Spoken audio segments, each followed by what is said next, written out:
Hello parents, this is Pastor Will. I wanted to go ahead and take a minute and put together a little tutorial on how to use the Gradelink app on your phone or any mobile device, whether it be a tablet or something else. Basically, when you open up your Gradelink app, it's going to look pretty much like this. It's going to have some fields that you need to fill in. Our school ID is specifically 1892, and then you fill in your username and password. Let me go ahead and do that.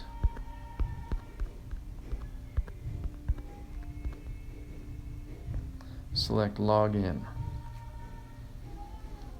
You can also set up your login to match your thumbprint, and so you're able to just use your thumbprint and log in quickly each and every time. There's that option for you. When you open up your Gradelink app, it's going to have your dashboard as the first page, kind of the default page that it opens to. You're going to have three options at the top: dashboard, school news, and teacher pages. The dashboard obviously gives you some basic information about the school. The school news tab takes you to a section where if there's any announcements that are coming from the administrative office, you'll see them here. To the right of that, you see teacher pages. Select that, and then this is where your teachers, or the teachers of your children, get to leave announcements. So when the students log in to their Gradelink account, then they'll be able to see announcements from their different teachers in different classes. So if I go to the class section here, I select from the menu Earth and Space 12. Hit OK. Shows an announcement here that Mr. Scott has put for the class. I can do that for each one of the classes that have an announcement left for it. If the teacher hasn't put an announcement in there, then it won't show up on the drop-down menu as an option. But you can see there's a couple different teachers that have already begun putting announcements in for their students. Even this fake one here, the announcement from the coronavirus teacher.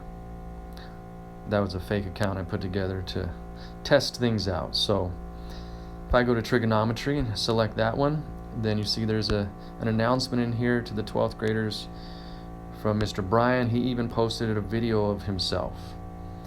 So that's the dashboard section. In the top left corner of the iPhone app, there's 3 lines, and that's a menu. You select that, and that'll take you to your menu options. So I'll just go down each one of these very quickly with you. The second one listed is schedule. We select that, and this basically gives the kids their schedule for all their classes. And then to the right of their class, it shows them what section in the sanctuary their classroom is located.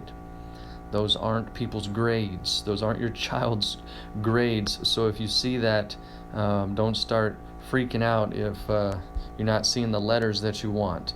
This is the location of their classroom inside the school. So if we go back to the menu and we select grades, then it defaults in the top right corner right now to the 4th quarter. If you select that, you can go back and you can select any of the previous quarters that your child has been associated with since we've had the Gradelink system in our school. So if I want to go back to the 3rd quarter of this year, I'll select that one, hit OK, and then I'll be able to see how my daughter has been doing in the 3rd quarter. I can actually select a class and look at more details. For example, the second one down for her is AP Government. The little arrow to the right, I select that, and it opens up details about her AP Government class. You see a pie chart there, and that pie chart has details to the right of it, letting you know what you need to know.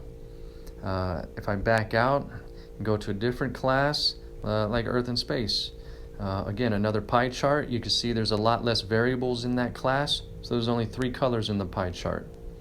If I want to look at upcoming events, I can see that pretty much right in the middle of the page where it has the number 1 above upcoming events. I select that, and then it lets me know that there's a video. It says watch video due 3:31. So I know my daughter has an assignment that's due on the 31st, and then she's supposed to watch a video, and it carries 5% of her grade weight. And to the right of upcoming events, it says completed assignments, or I'm sorry, that's upcoming assignments, and to the right of that, it's completed assignments.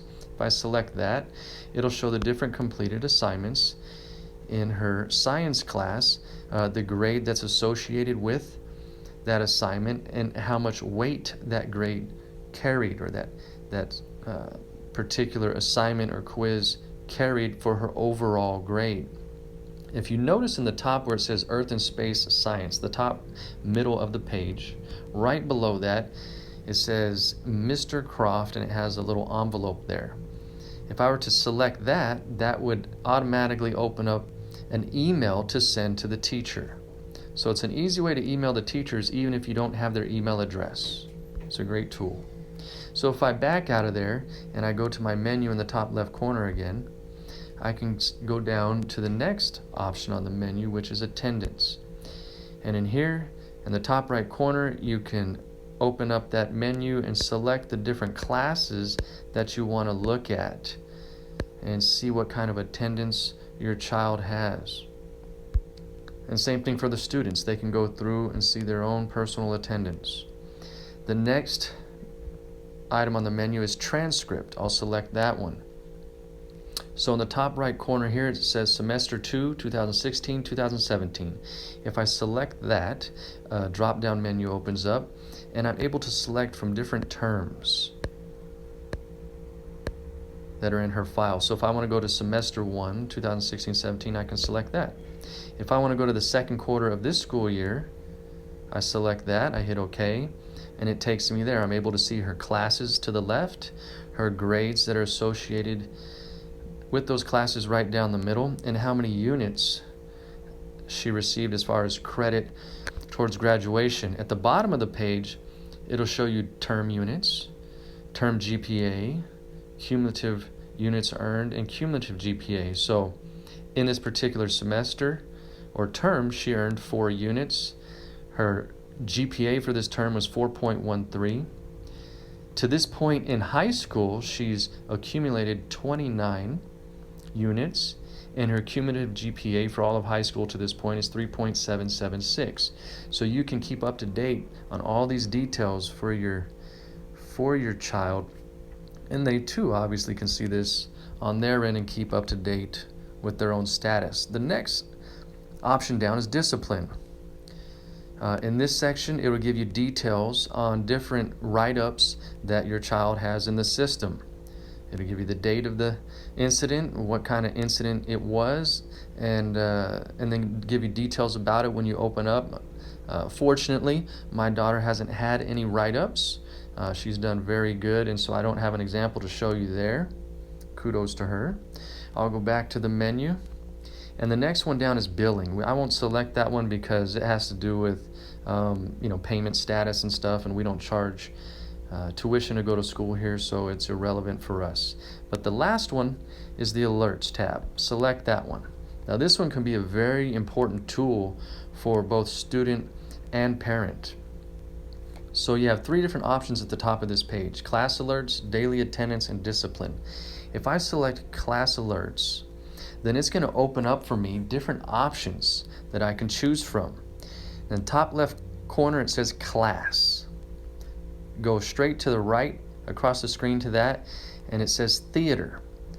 You select that, and it gives you different options to choose from as far as the classes that your child is in. You can select the class you want, select OK, and it'll allow you to set new alerts for that particular class. Now you go back to the left where it says class and go down. The very next line says positive alerts. This section below allows you to toggle on and off different positive alerts you have set up. So for example, the first one I toggle on, it says overall grade reaches, and underneath that it says B. So if my daughter has a class, or in Spanish 4, if she is below a B, and I want to set this so that I know when she achieves a B or higher, then I would do that, and I would get an alert from the system as soon as she had a B or higher as a grade. I can obviously then praise her for that and talk to her about the good things that she's doing, maybe the changes that she's made that have made the difference and allowed her grade to go up because she's doing better in class, so on and so forth. So you can be alerted for positive things. If I want to change that B, I go to the right of that B where there's a little grade arrow. It's kind of hard to see, but if you select that, then you can go in here and you can change your alerts to whatever grade you want. I'm going to turn that off again. If you go below that, you'll see another section that's for negative alerts. This works the same way, but it allows you to toggle on and off alerts should your child's grades drop. A couple more features in here. On the bottom left corner, you'll see it says apply to all classes. Now, when I changed this to Spanish 4 and I showed you that drop-down menu that you can use to switch from class to class, if you just select the apply to all classes at any given time, then whatever alerts you set up on this page will automatically apply to every single class your child has. And the same thing for students. They can set these alerts for themselves. In the bottom right corner, it says edit email. If you select that, it opens up the edit email section. This allows you as parents and students to be able to edit your email that you have in the Gradelink system. You just select the email that you want, type it in, and then hit submit when you're done, and it'll save it. I don't want to change anything, so I'm going to hit the X button in the top right corner, and that'll take me back to where I was. In the top right corner for you parents, you see a group of people. If you select that, that allows you to toggle between the different children that you have in their accounts. For example, if I hit swap accounts, it'll give me two options. It'll let me toggle between Michaela and Levi. Now, if I select Levi, it'll tell me that he doesn't have any grades in the system because he's already graduated. But you're able to go back and forth between the students that you have in the school. I'm going to X out of there. All right, so I hope this tutorial has been helpful for you. If you have any questions, feel free to email me, and I'll help you out best I can. Take care.